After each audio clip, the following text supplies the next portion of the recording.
Good afternoon from Berlin. My name is Serkan Göçmen. I'm heading the International Relations Department at JLL Residential Development Germany. Today, we will be updating you regarding the German residential market and how it performed during 2020. As you might be aware from our previous videos and presentations, Germany is the biggest economy in the European Union and it's one of the biggest economies in the world. It is the third biggest importer beside the US and China. So if we look at the residential markets, especially the German residential markets, I would say it's one of the most resilient asset classes in real estate. And it has also performed significantly during the COVID times. If we compare the numbers on year with the second quarter of 2019, the residential prices have increased 6.6% according to the Federal Statistics Bureau. We've seen 13% increase in the first quarter, and we're expecting in the second half of 2020 that the prices will increase. The main reason is actually because Germany is a demand-driven market with 1.9 million affordable housing shortage. If we look at the big cities such as Berlin and Frankfurt, you will see vacancy rates below 1%, which means that the cities are sold out. Also, one of the significance of Germany is that during the COVID times, we've seen some investors or the people who are living in the cities that they are shifting to the urban parts of the big metropoles. Actually, in Germany, only 15% of the population is living in the big 7 metropole cities. Although the big cities are the powerhouses of the economies, also they are the biggest problem makers for the climate due to the global power usage of these economical power stations. So today we will be focusing on Berlin and Frankfurt and the opportunities that we have. We've seen in the A cities up to 80% capital gains in the last 10 years, and we've seen 3 to 4% yields. And I can say that it's one of the most liquid market and it's one of the most resilient and safe markets. As being the biggest spender during the COVID times of the world, with 1.3 billion euros allocated to fight against this pandemic, Germany residential market is performing very well. That's why today we will be explaining you why you should be investing in Germany and what do we have as opportunities that we can deliver to our clients. We have talked about the residential market overview. If we focus on the German capital, as you might imagine, it's the political center and it has been the capital since 1991. The Bundestag, the federal government, and the Bundesrat is sitting in Berlin, and approximately 18,000 ministry employees work in Berlin. We've got 159 embassies, and there's a lot of seat of party headquarters, trade unions, foundations, and the big headquarters of multinational companies. If we look at the economical upturn, we've seen more than 50% growth in GDP between 2008 and 2018, and 40,000 companies founded every year. It's the largest urban economy in Germany. Its important economical sectors are the creative and cultural industries, tourism, medical technology, startups, and the main part for the consultants. So before the COVID, we have seen 13.5 million visitors in 2018.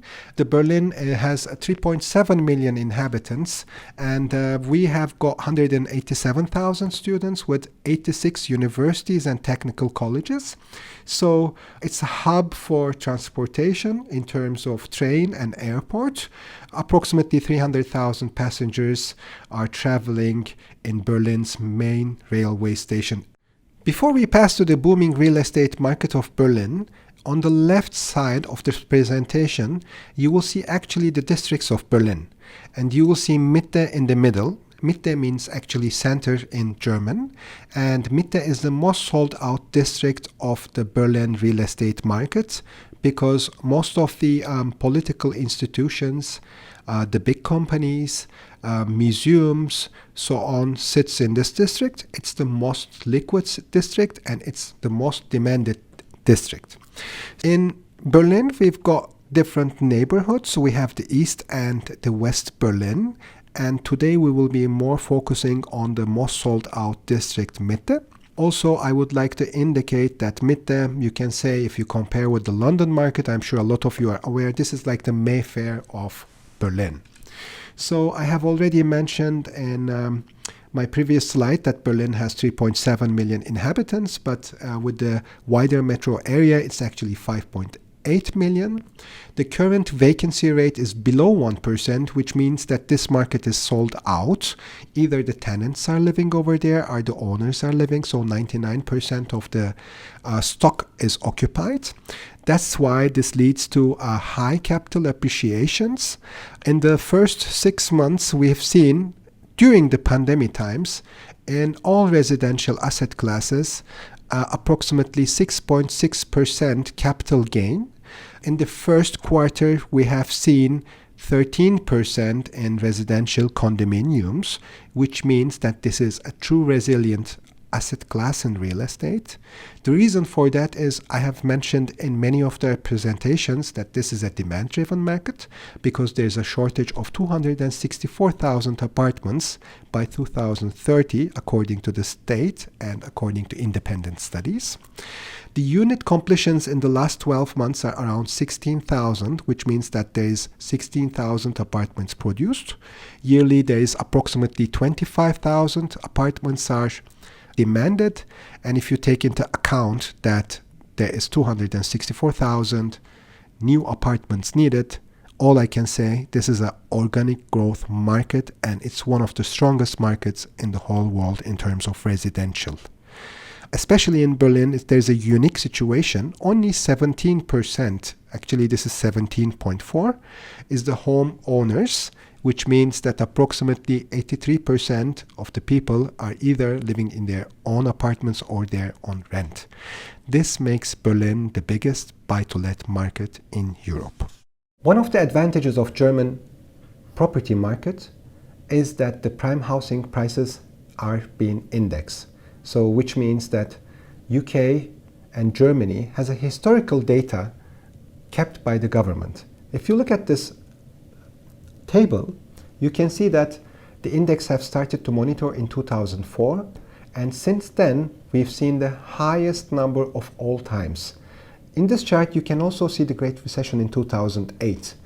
Of course the market is affected as anywhere else, but you can see that it's reboosting very fastly. You don't see this in the other capital markets that easily. Usually this line indicates like a heartbeat because every market has their ups and downs. This shows how crisis-proof is the German market since 2004. Well, until now we have explained you the serious part, but there's also fun facts about Berlin. So Berlin has 1,700 bridges. That's more than Venice actually. It has 180 more museums than rainy days per year. 50% of the Berliners are single, so it's like a single heaven. We've got 18 moves per hour from one district to another. And usually 45,000 people dances in nightclubs every weekend.